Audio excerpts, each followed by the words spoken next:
And welcome back to another BobBlast. Hi, I'm Bob Burridge, and this one is all about how to loosen up, at least with your paintbrush. You know, most of the paintbrushes are these skinny little wooden handles. And one of the things that really tightens this up is that it's so skinny that it really hurts our hands. And so what we do, we tend to hold it up here on the fat part. And that makes us even tighter. Now, don't you all want to loosen up? Well, I saw a photograph of Henri Matisse, really long paintbrush, about 10 feet long. And there he was, painting on the walls with a 10-foot paintbrush. I said, wow, what a great idea. Wasn't my idea. So you can see here behind me, I've taken twigs from my trees and I taped them all up in regular paintbrushes, all different sizes, but the whole idea was to make them longer. And you can see here on my table, all my paintbrushes, they're much longer. They're just regular paintbrushes, but you'll see here how I made them longer with twigs. I made the handles heavier, a lot heavier, not up here. And there's a reason why you want to make that area heavier. People ask me all the time, why is this part heavy? Guess what? Look how relaxed my hand is. So I make all my handles, my skinny handles, really fat. Okay, and my hands are so much more relaxed. And so when I go to do my paintings, it won't go flying out of my hand. I'm much more relaxed. Hey, let me show you how I make mine, and maybe it might help you to stay loose.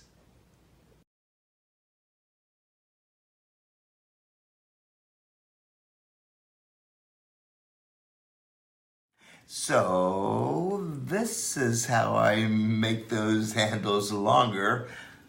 I take the suckers right off those trees outside here in my studio and make sure they're still green. Look, they're still flexible. All right. Now the whole idea here is to make the handles longer so I can paint looser. That's the point. Here we go. Let's rip these off. There we go. That's a good length. That's a good length, right? Here's the brush. So here's the brush. I'm going to put it on like that.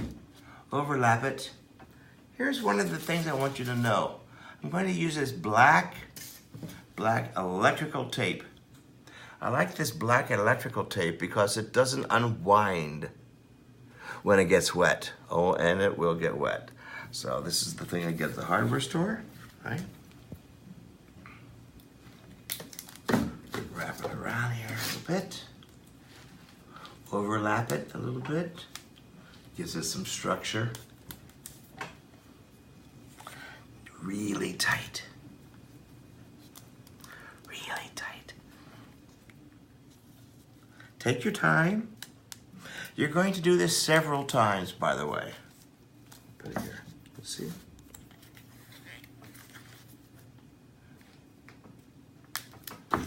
It may not look pretty, but boy, is it ever going to be great. Nice and tight. That's what I like about this vinyl electrical tape. It's very flexible, and you can stretch it. See, I can stretch it. Look how neat. There you go. This may be a little time consuming, but boy, the end result is wonderful. Okay, there we go. It looks like one big brush now. It's all one big long twig, see? It's nice, I like this. Ah, I like that, nice length. This feels good. See, it's flexible, I like it. One more thing we need to do. I wanna fatten this area up, otherwise my hand gets kind of crimpy. If I had to hold on to this all day long, it goes, So I wanna make it fatter. Let me show you how to make it fatter.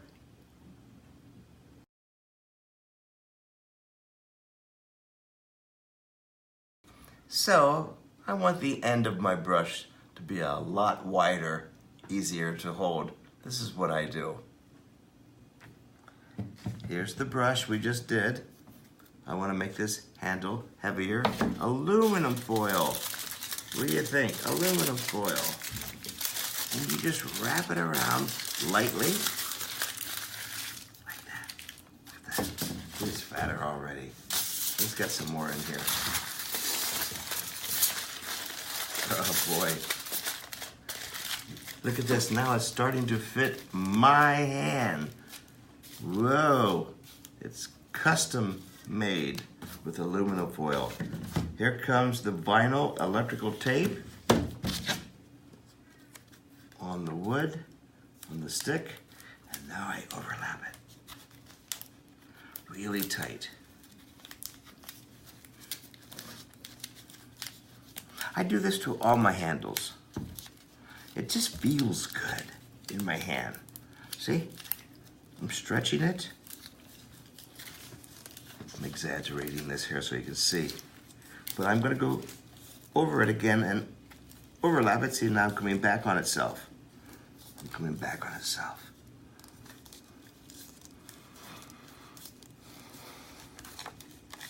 I'm gonna leave some of the aluminum foil there so you can see, and I'm gonna rip it off like that.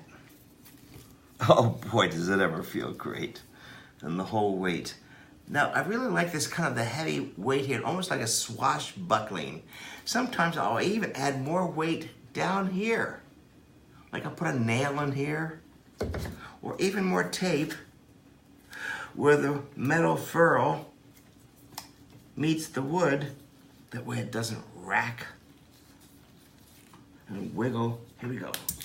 Just a little bit more. Oh boy, does it feel good. I like kind of a swashbuckling. I feel like a pirate when I paint.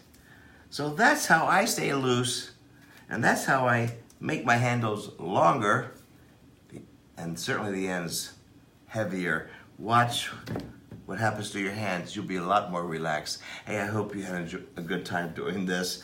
Do that to some of your paintbrushes and see how much more loose you will be painting. Hey, thanks again for watching. Bob Burridge. I'll see you on the next BobBlast.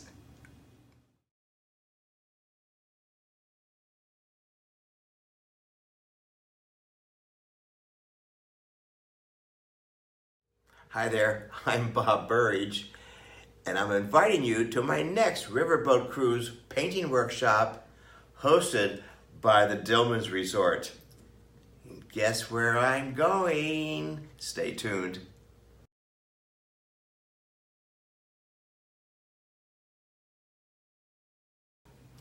So this exciting riverboat cruise is next spring. Okay, so stay tuned here. And it's from Amsterdam to Belgium, going into the Netherlands. Oh my gosh, all those castles and those historic cities and history. We're gonna be relaxing and painting on location, not heavy duty painting, but light sketching, colorful pencils and things like that. Then back on our boat, small boat. No, it's a small boat, not one of these giant cruise ships, which I love so much. We get personal service. And we're gonna be with all the masterful museums. We're talking Van Gogh, Rembrandt, Vermeer, and all those other wonderful early painters that we love so much.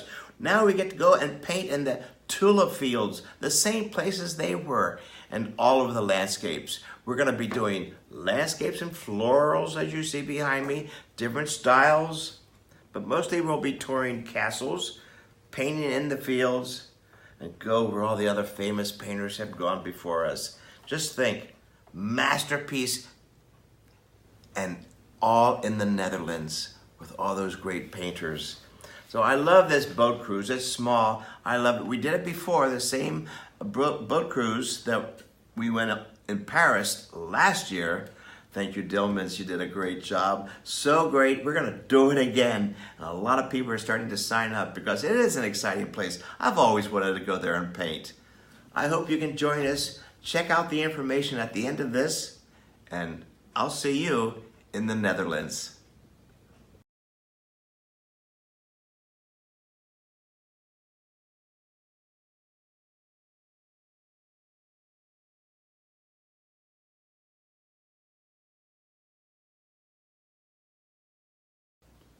Hi there, and as most of you know, I love drawing the undraped model, especially in my workshops. One of my more popular workshops, I just love because I get to draw too. And as you can see, we're doing drawings from charcoal. We use paint, black and white paint, all the way up into colorful paintings with acrylic paint.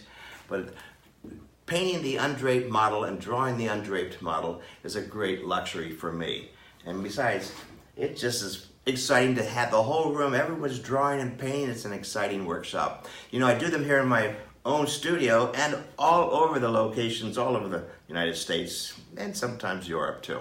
Hey, this is what I love to do. I hope I'll see you in my next undraped model workshop.